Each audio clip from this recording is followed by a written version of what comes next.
Hello and welcome to video number 3, and we're going to talk about the longevity test. So here's a quick and easy short test that you can utilize to figure out if you're really passionate about the niche in the long term.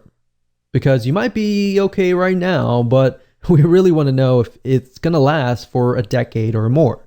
So in the previous video, you created many different topics and then you chose one.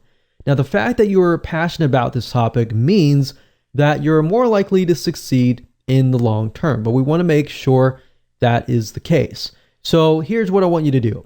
I want you to get a timer, whether it's your phone, whether it's your watch. From this topic, what I want you to do is try to jot down at least 10 to 15 different but very specific topics around this one topic. So in other words, let's do half an hour. And let's see how fast you can create specific topics around this niche. So say, for example, let's take the example of kidney stones. We can think about with kidney stones, there can be dieting. For example, certain foods create kidney stones, and certain things, certain supplements can actually help pass the stone without surgery. Now, can you create 10 or more topics? So I created 2 out of those. Or let's say, for example, lowering cholesterol. We have dieting, we have exercise, we have cardiovascular exercise, we have aerobic exercise, we have other different options as well. So what we're trying to do is figure out how many topics you can create. So go ahead, do that now, pause the video. If you got 10, great.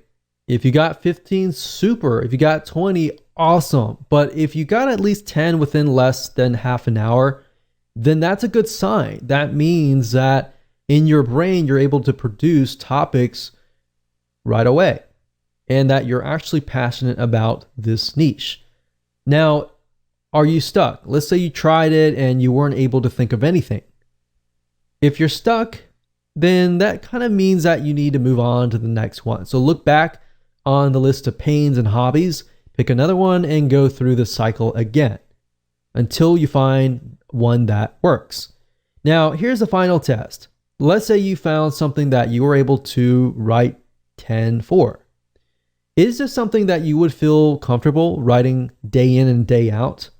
Is this something that you're willing to get educated about and increase your knowledge about, read books about from other experts, talk to other people about, surround yourself with people who enjoy this topic, and would you be happy with all of that? If you said yes to all of these questions, then this might be a good topic of choice. So that brings us to the authority test next. Hello and welcome back to video number 4. This is the authority test.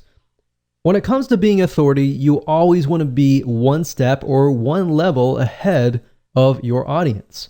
What do I mean by that? I mean, if your audience are newbies, you want to make sure that you are at least in the intermediate level. Or if your audience are intermediates, then you need to make sure that you are an expert in that niche.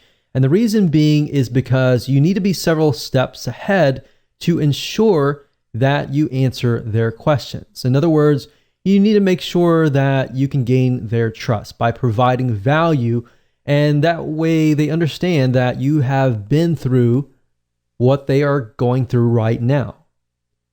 Because if you're going through what they're going through right now, they might see you as the same level as them.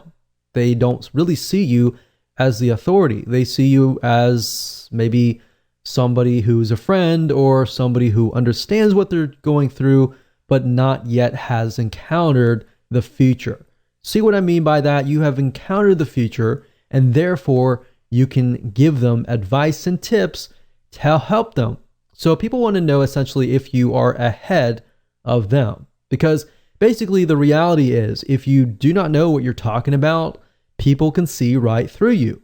They won't trust you, and in the end, they will not buy from you. Because at the end of the day, people buy from people that they like and trust. So trust is a bigger major factor here. So that's really what this whole formula is all about, is how can we get people to trust you?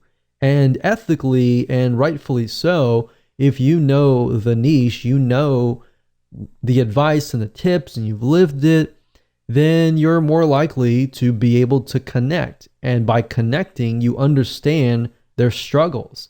You see, where if you find somebody that's just profitable and you're relying purely on somebody to write the content for you, so you're missing that emotional connection. So at the end of the day, if you think about it, people buy for emotion. They don't buy for logic. They justify their purchases with logic. All right. So with that said, if you're one step ahead of everybody else, great. If you're not, it might be something to think about. With that said, let's move on to video number 5.